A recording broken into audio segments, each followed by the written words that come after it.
Hey everybody, it's Fox from Inferno Fox Gaming. So if you've been following my content for a while, then you'll know, of course, that I'm a huge Final Fantasy fan. This includes playing the original Final Fantasy VII back in the day when it came out for the PS1 in 1997, as well as replaying it a number of times in my lifetime. I've played through Final Fantasy VII Remake when that released back in April of 2020, and I had some thoughts about it after finishing the game, and now that I've finished the next entry in this now established trilogy, which of course is Final Fantasy VII Rebirth, I once again have some thoughts. If I talk about spoilers, I will make sure to warn you and advise you when to skip ahead, giving time frames and everything like that, but for the most part this is going to be a spoiler-free review. Again, if I make reference to any spoilers, I will give you a heads up ahead of time and make sure to let you know what time frame to skip ahead to. But let's go ahead and jump right into this. Going back to the first entry of this trilogy, it begs the question, we're going to address this right away, is Rebirth better than Remake? Yes. Yes, it is. I wasn't the biggest fan of the original Midgar part of the game, as I kind of felt like a claustrophobic 6-hour linear hallway, albeit with interesting characters and some crazy for its time story beats.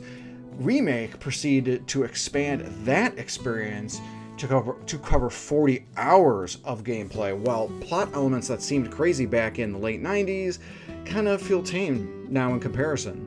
Also, it retained that linear feeling throughout the entirety of the experience of Remake, and it literally felt like a hallway at times, what with the dingy and dull areas like the sewers, dungeons, underground, and some of the dull corporate areas.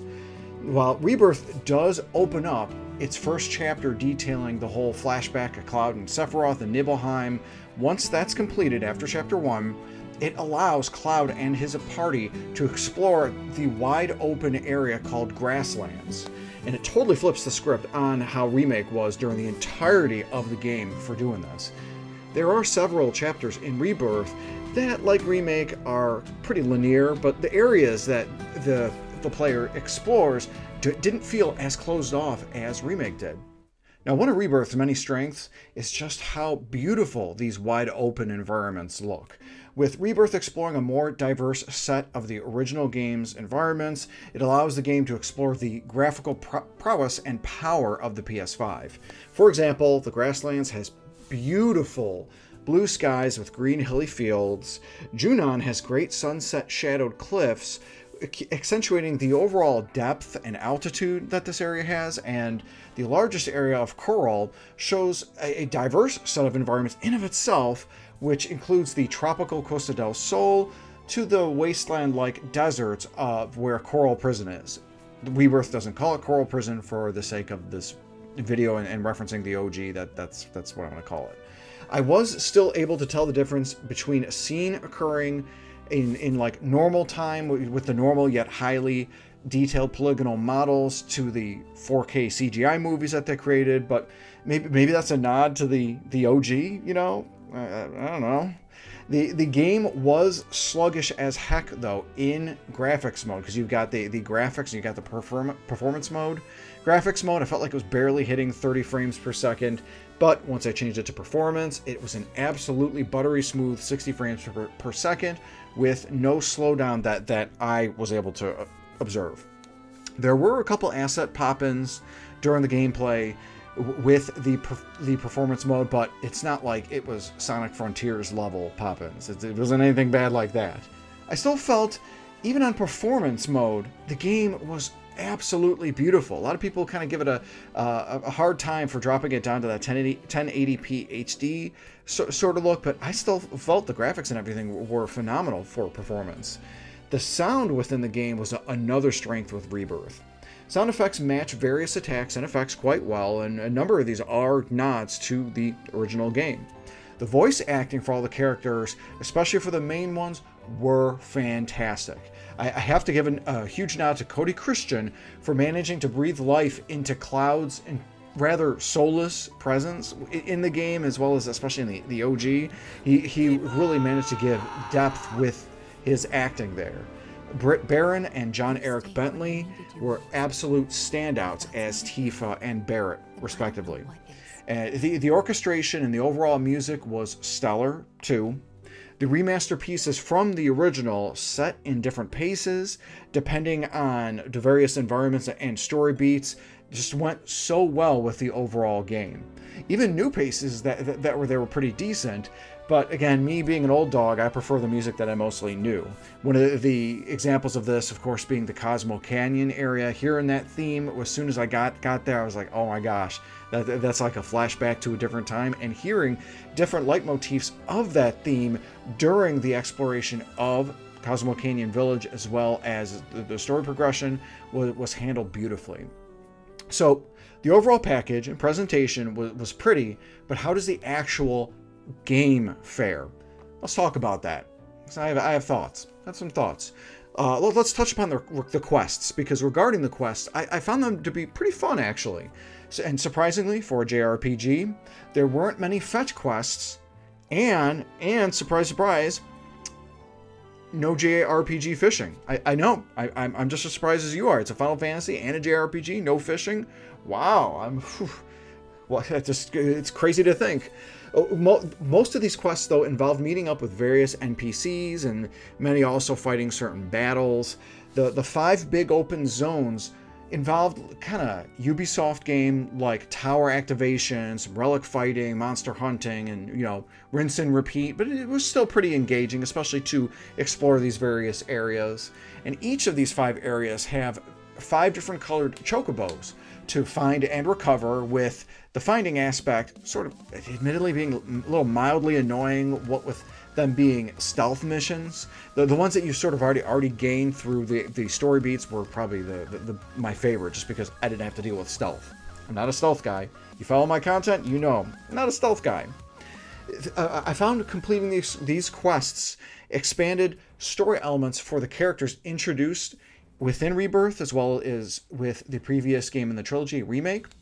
One of the things is I felt like they were afraid of expanding any backgrounds of established characters from the original game or Crisis Core within these quests. It was like they were almost teasing it, like, hey, this is a detail, but we're not going to go there. We're not going to go there. So I don't know. I felt like they were about to touch upon a new or interesting detail for a certain character, but they were afraid to. Don't know why. Another part with the gameplay is there were a ton of mini-games in Rebirth.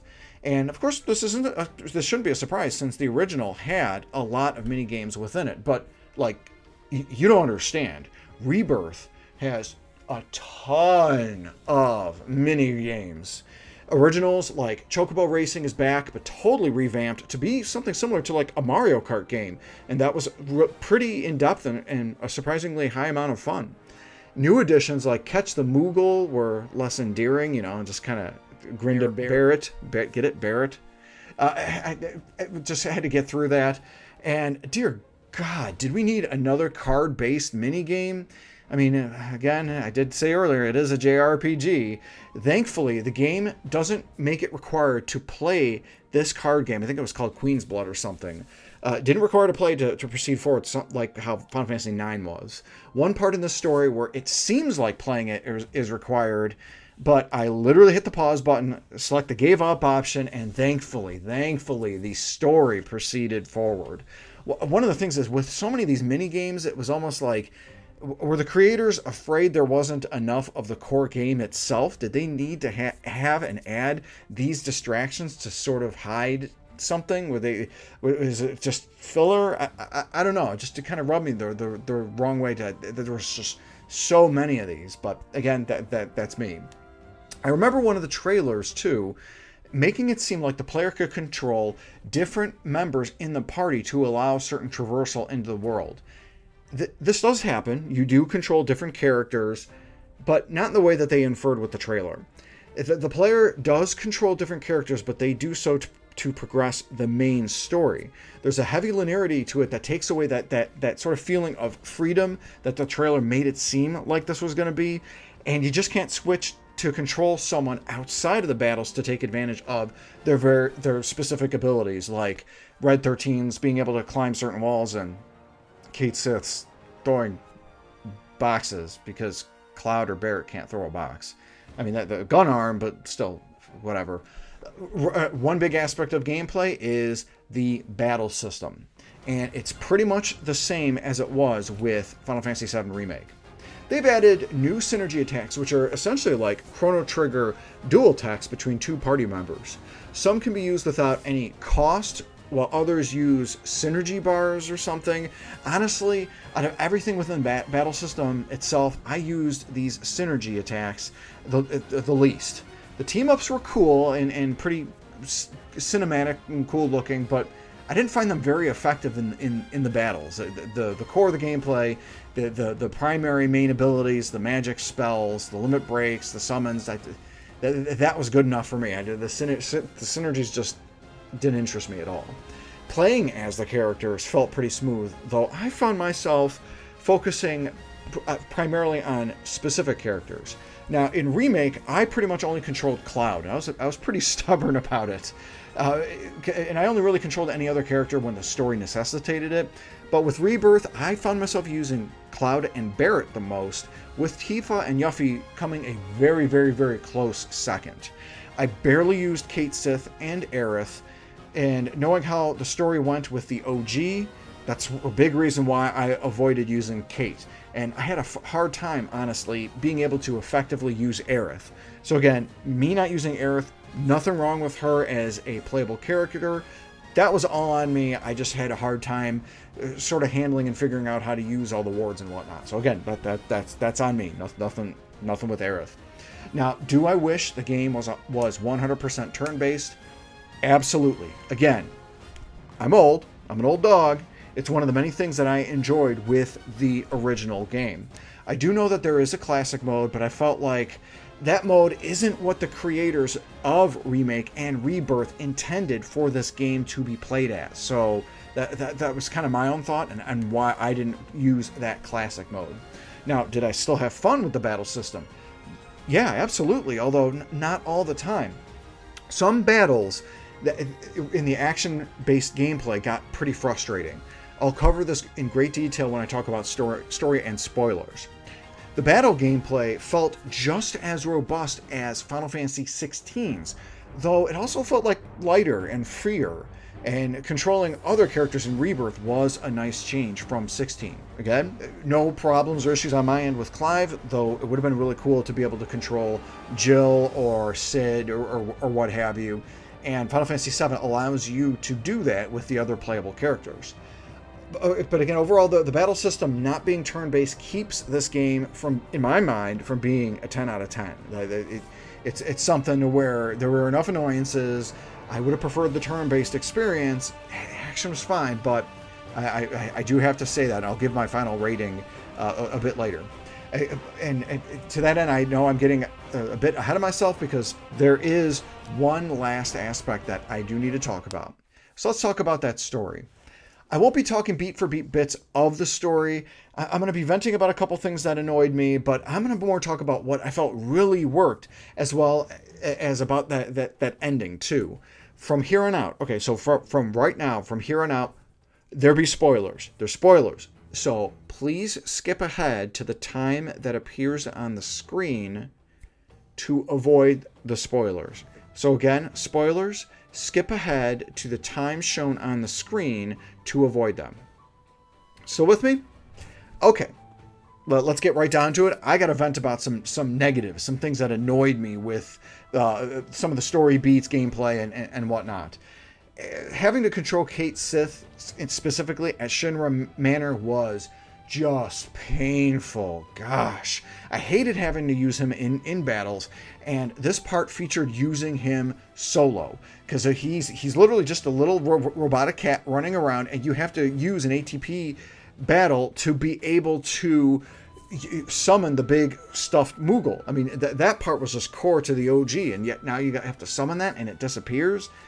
That annoyed me. On top of that, story-wise, controlling Cait, the box throwing aspect of his abilities was freaking annoying, especially throwing it into that one hole part. It kind of reminded me of that episode of Star Trek Generations where the crew gets addicted to that VR game of putting the balls into the hole, you know. sort of all the innuendos aside, it was just really annoying to be able to get that certain angle with Kate to hit that. Another part is I got real sick real quick of Chadley yelling "Cloud" whenever he initiated various conversations. He does it a lot. I'll be in the middle of exploring an open zone area, and he'll call through that little beeper thing and just interrupt and yell "Cloud," and I'm just okay. Speaking of those two, my talking during the open zone battles was just white noise because there was just so much going on during the battles. So I wasn't really able to pay attention to what she was saying. So it was literally just noise, and she just keep talking and talking and talking.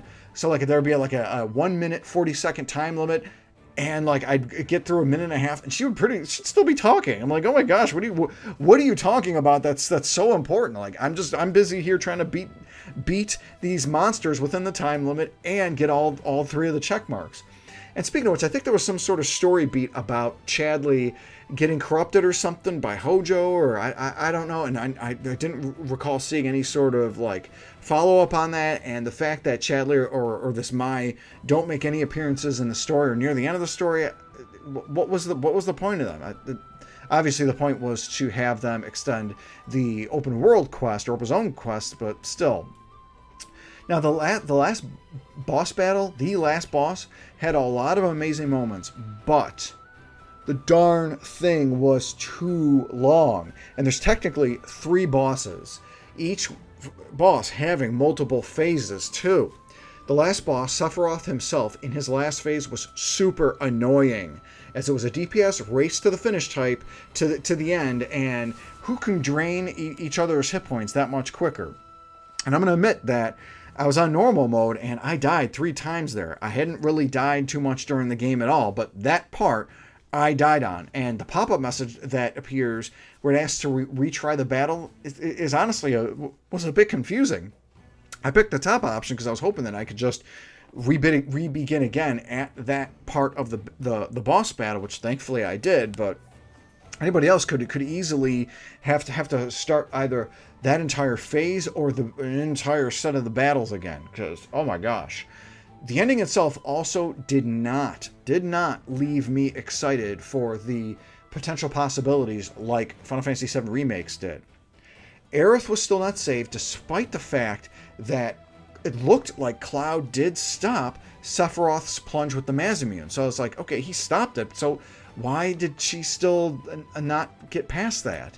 Cloud also seeing Aerith and having the white materia in his pocket, while also still seeming to be controlled by Sephiroth and attaching the black materia to the sword, also confusing. I think it has to do with, maybe it's something where the devs probably wanted to reflect the duality of Cloud himself at this point to show he's still going to be a very conflicted character, as well as that whole unrelatable narrator type viewpoint that the OG had.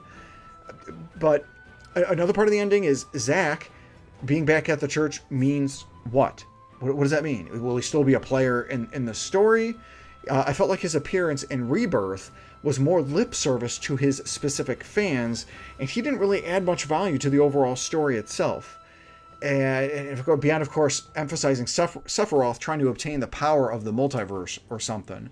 I know Zack had mentioned something about, like, okay, if the worlds can be separated, maybe they can be brought back in again, so maybe he's hoping to do that so that he can get out of the world that he was in, where both Cloud and Aerith were catatonic or just in a coma or what have you, and join back with Cloud.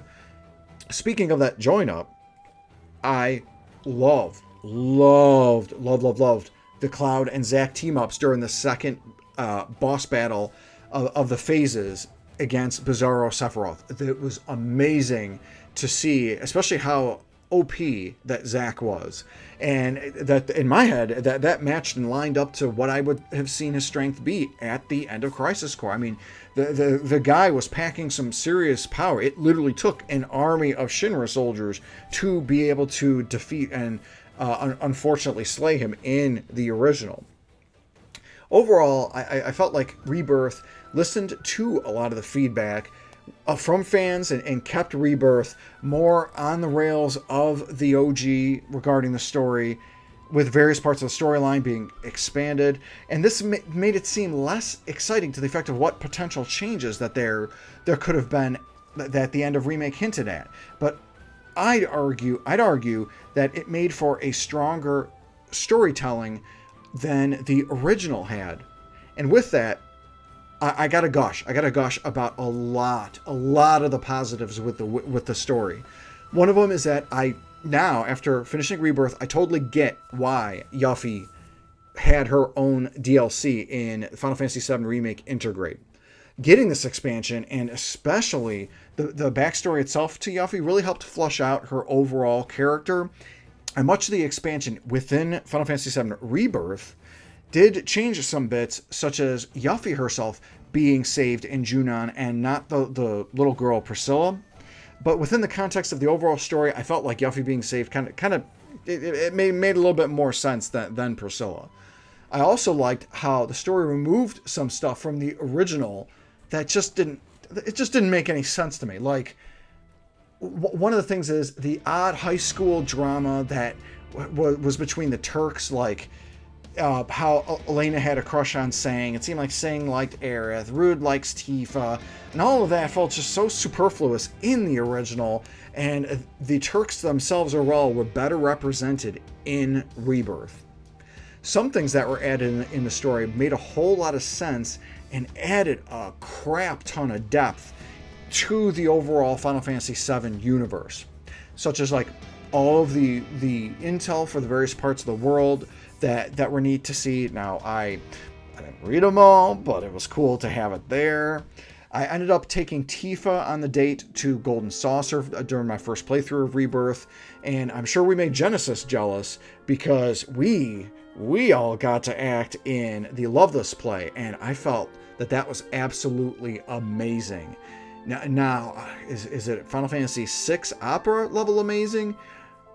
I'm gonna say no, because my nostalgia goggles tells me that 6's is the best, but it was close. This Loveless play act was a lot of fun, a lot more enjoyable than I would have thought it would have been.